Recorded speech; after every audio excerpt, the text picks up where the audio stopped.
Barron could hear the weight of those words, and his chest tightened. This wasn't just about James. It was about the countless others, the nameless, faceless veterans who had fallen through the cracks. The magnitude of it all seemed even larger than Barron had anticipated, and yet, in James's eyes, he saw something. A flicker of hope, perhaps, that hadn't been there before. A glimmer of trust. "I don't know what to do, James," Barron admitted, his voice cracking with the frustration that had built up over the weeks. "I've tried to find a way to help, but it feels like I'm just hitting walls. I don't know how to change anything." James took a deep breath, his hands shaking slightly as he reached for a cup of coffee. He sat down at the counter, motioning for Barron to join him. "You can't change everything," he said quietly, his voice hoarse with years of unspoken pain. "But you can change something. If you've learned anything from all this, it's that we don't do it alone. We never do." Barron stared at him, trying to understand the deeper meaning behind those words. "So, what now?" James looked at him, his eyes filled with a quiet determination. "Now you fight. You make sure the world knows that we're still here, that we're not forgotten. You make sure the next generation doesn't make the same mistakes." Barron's mind raced, the pieces finally coming together. This wasn't just about helping one man. This was about something far bigger. He had to use his platform, his voice, to amplify the voices of those who had been silenced for too long. The veterans, the forgotten soldiers, the ones who had given so much and received so little. But Barron also realized there was something else at play here, a deeper, more personal conflict that he hadn't yet fully confronted. As much as he wanted to fight for the veterans, he also had to confront his own place in the world. Could he truly embrace the mantle of change, or was he simply running from the legacy that he had been born into? Would he live up to the ideals he was beginning to understand, or would he falter under the weight of the world's expectations? The air in the diner seemed to thicken with the weight of their conversation, and Barron knew the moment had come. This was the turning point. There was no going back. The story wasn't just about James anymore. It was about Barron, too, about his journey, his growth, and the choices he would have to make. As Barron stood to leave, he felt a surge of determination rising within him. There was a long road ahead, filled with obstacles and uncertainty. But there was no turning back now. He had a purpose, a mission, and he wasn't going to let anyone forget the veterans who had sacrificed everything. The battle for redemption had just begun. The drive home felt different for Barron. There was a fire inside him now, something that had been ignited during his time with James. It was more than just a sense of duty, it was a call to action. He couldn't keep looking away from the truth anymore. The path he had thought he'd take, the one that had been laid out for him, seemed insignificant compared to the journey he was now determined to embark on. Over the next few weeks, Barron threw himself into a mission he could no longer ignore. He used his platform to speak up for the veterans, sharing James's story as a starting point. At first, he was met with resistance, skeptics who thought his efforts were nothing more than another publicity stunt. But Barron didn't let it deter him. He kept pushing, reaching out to organizations, hosting interviews, and speaking out against the system that had failed so many. He was determined to make sure that no one would ever forget the sacrifices made by veterans, even if it meant challenging his own world and the life he had known. Meanwhile, James had grown more and more ill, his health deteriorating at an alarming rate. Barron could see the toll it was taking on him, but James never complained. Instead, he remained focused on his mission, making sure that his story, and the stories of all the forgotten veterans, were told. Barron would visit him often, sitting by his side and listening as the old man shared his memories, his regrets, his wisdom. It was clear now that James wasn't just a veteran. He was a symbol. a symbol of the countless men and women who had been left behind by a system that promised them care but failed to deliver. Then one cold evening, Barron received the call. James had passed away in his sleep. Barron felt the weight of it deeply, even though he had known it was coming. The world had lost a man who had given everything for his country, and Barron had lost a mentor and a friend. But even in the sadness, there was something inside him that burned brighter than ever before. James's death wasn't the end of his story. It was the beginning of a movement. The days following Barron's visit to the small town passed by in a blur. His mind was clouded with the stories James had shared, the raw emotion in his voice, the pain in his eyes. It felt as though those stories had seeped into his very being, leaving him restless and uncertain.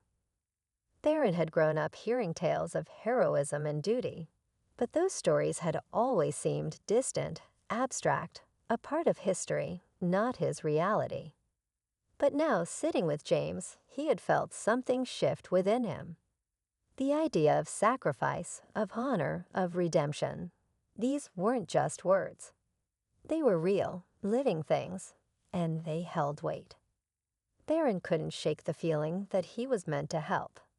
He didn't know how, but he couldn't ignore the pull in his chest, urging him to do something, to make a difference. James's story had broken through the surface of his privilege, challenging him to look beyond the shiny exterior of his life, to the raw, unspoken truth of the world around him. He couldn't let this man's life slip back into obscurity. He couldn't let James's sacrifice be forgotten. But how could he, someone with no real understanding of hardship, make an impact?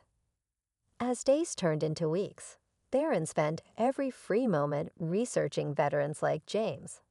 He read about the challenges they faced when they returned home, how the system that once promised them care and respect had betrayed them. The country's promises seemed to fade the moment the uniforms came off. Barron learned of the struggles many veterans faced with mental health issues, homelessness, and the deep, often invisible wounds that lingered long after the battle ended. Each story he uncovered deepened his resolve. He wasn't just dealing with one forgotten veteran. He was staring at a much larger issue, one that stretched across the nation and time. He reached out to veterans organizations, hoping to find a way to help. But the bureaucratic walls he encountered only seemed to make the problem more daunting. The deeper he dug, the more disillusioned he became. What could he, a young man with no experience in these matters, possibly do to change anything? Yet even in his frustration, Barron couldn't stop thinking about James. He remembered the pain in the old man's eyes when he spoke of the years he spent in isolation, watching the world move on without him. Barron understood now. He wasn't just witnessing a personal tragedy. He was seeing the result of a broken system.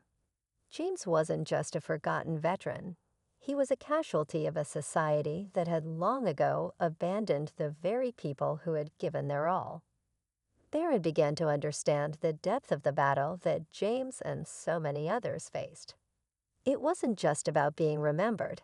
It was about being seen, about having a voice in a world that often preferred to look the other way. The weight of it all pressed down on him.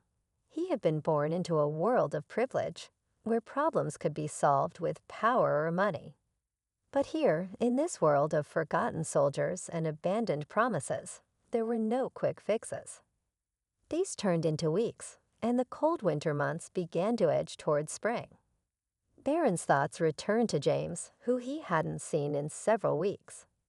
The old man had stopped showing up at the diner, and Barron found himself feeling anxious, unsure of where to look for him.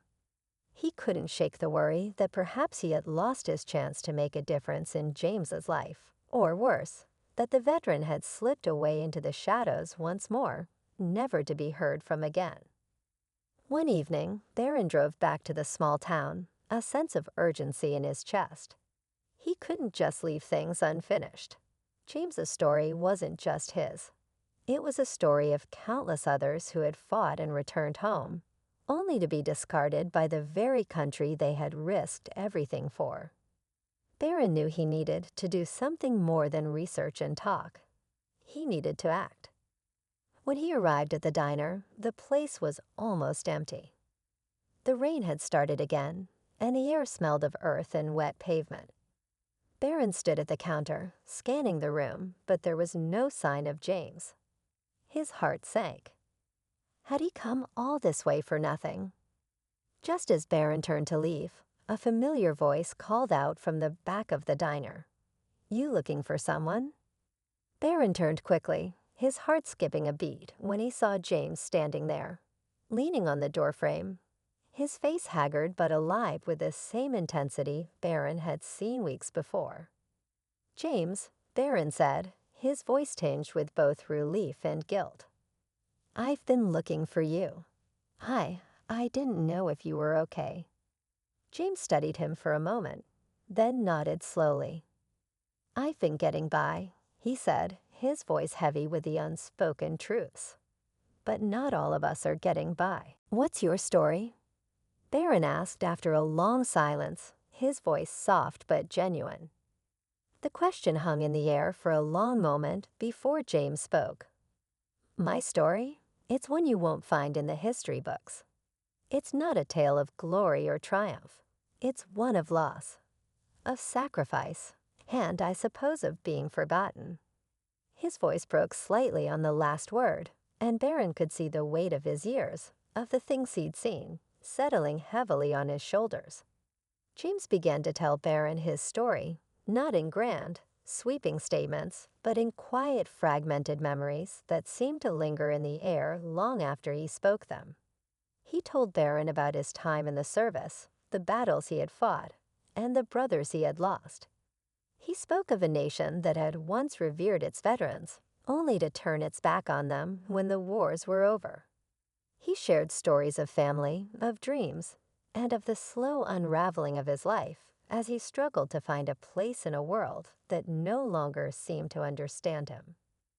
Barron listened, captivated by the raw emotion in James's words. He had never heard such a story, not from his family, not from anyone. His life had been one of privilege and public attention, yet here, in this small diner with this forgotten veteran, Barron felt a connection he had never experienced before. It was as though, in James's pain, Barron saw a reflection of his own unspoken struggles, his own search for meaning in a world that often seemed to expect more from him than he could give. As the conversation stretched into the afternoon, Barron began to understand something he had never fully grasped before: the true cost of honor, the weight of duty, and the heavy burden of a past that could never be erased. He realized that redemption wasn't something that could be easily found, nor was it something that could be given by others. It was something that had to be earned, something that had to be lived. The rain had stopped by the time Barron stood to leave, his mind racing with the stories James had shared. He wasn't sure what he had expected when he walked into the diner that morning, but he knew one thing for certain. He had found something here that was far more valuable than anything his name or family could ever offer. He had found a story of true honor, a story of sacrifice and redemption that would change him in ways he could never have imagined. As Barron stepped out into the cold, his heart heavy with the weight of what he had learned, he couldn't shake the feeling that this was only the beginning. There was still so much more to uncover, so many untold stories waiting to be heard. But the one thing Barron knew was this: redemption wasn't a destination, it was a journey, and this was only the first step. What Barron didn't know, as he walked away from that small town, was that the story of James Andrews wasn't just about a forgotten veteran. It was about a young man learning the true meaning of honor, and the ways in which the past never truly stays buried. The next chapter in their journey together had only just begun. And as Barron drove back toward his life, toward the world he thought he knew, one thought echoed in his mind. Could he ever find redemption for himself, just as James had fought for his own. The rain began to pour as Barron Trump sat on the steps of an old weathered house, his thoughts distant and his gaze even farther away. He had always been in the spotlight, a public figure born into a family that had seen more than its fair share of controversy and attention. But today, there was no media buzz, no flashing cameras, just the sound of raindrops hitting the ground and the wind howling through the trees. Barron wasn't thinking about the usual whirlwind of his life.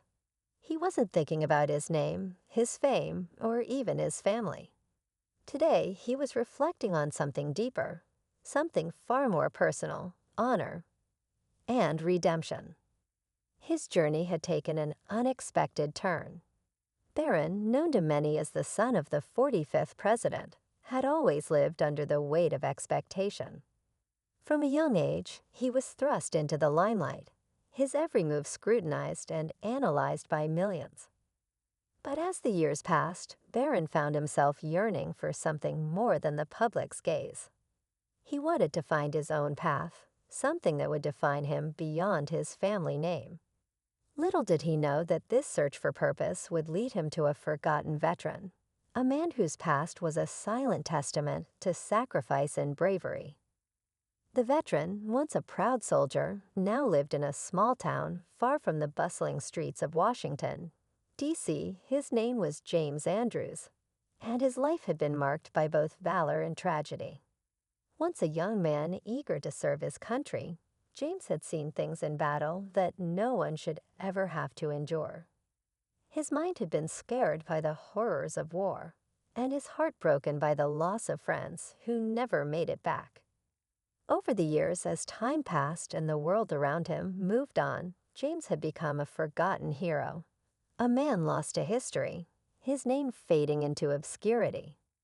The country had moved on, but James had not.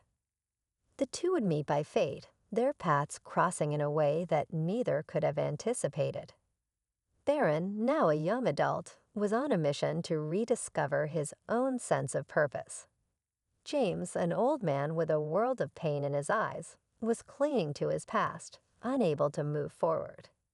The unlikely connection between the two would spark something far more profound than either could have imagined.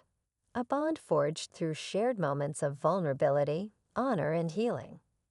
Their first meeting took place on a cold winter morning when Barron, tired of the routine of his daily life, decided to take a drive to clear his mind. He found himself in the small town where James lived, drawn by something he couldn't explain. He wandered into the local diner, seeking warmth and a moment of respite from his thoughts.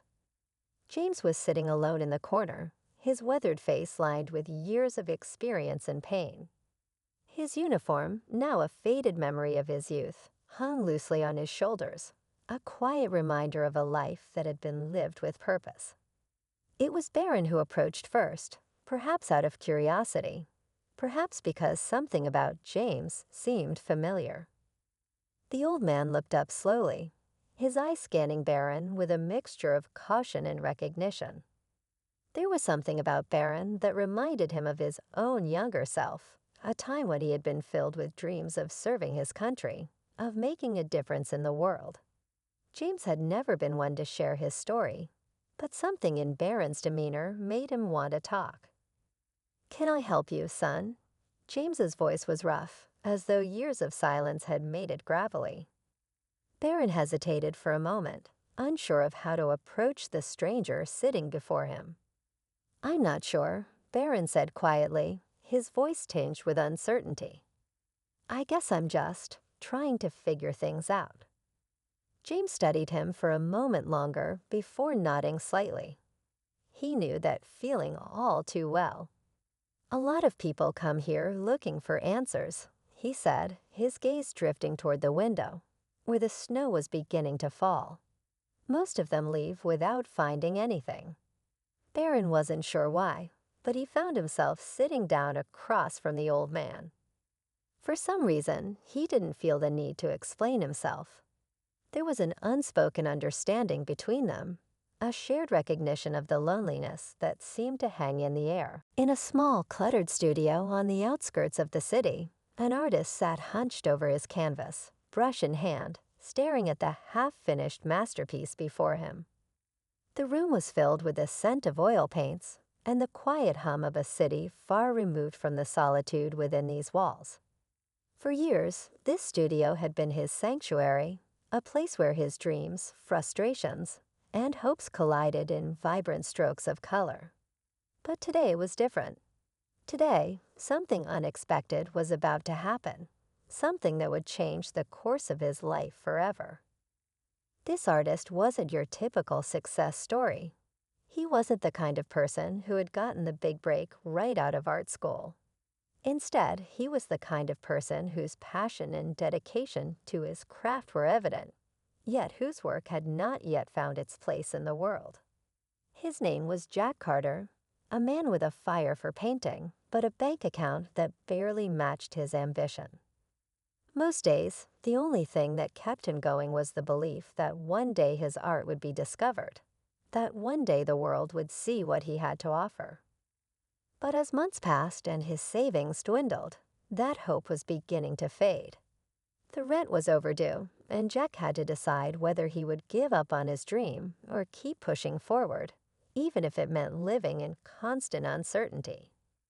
Despite all of his struggles, Jack's art was always his one escape from the harsh reality outside. It was his connection to a world of possibility, a world where he could bring his deepest emotions to life through every brushstroke. On this particular morning, Jack found himself in the familiar haze of self-doubt. He was staring at a piece he had been working on for weeks, a portrait that captured the raw emotion of loss.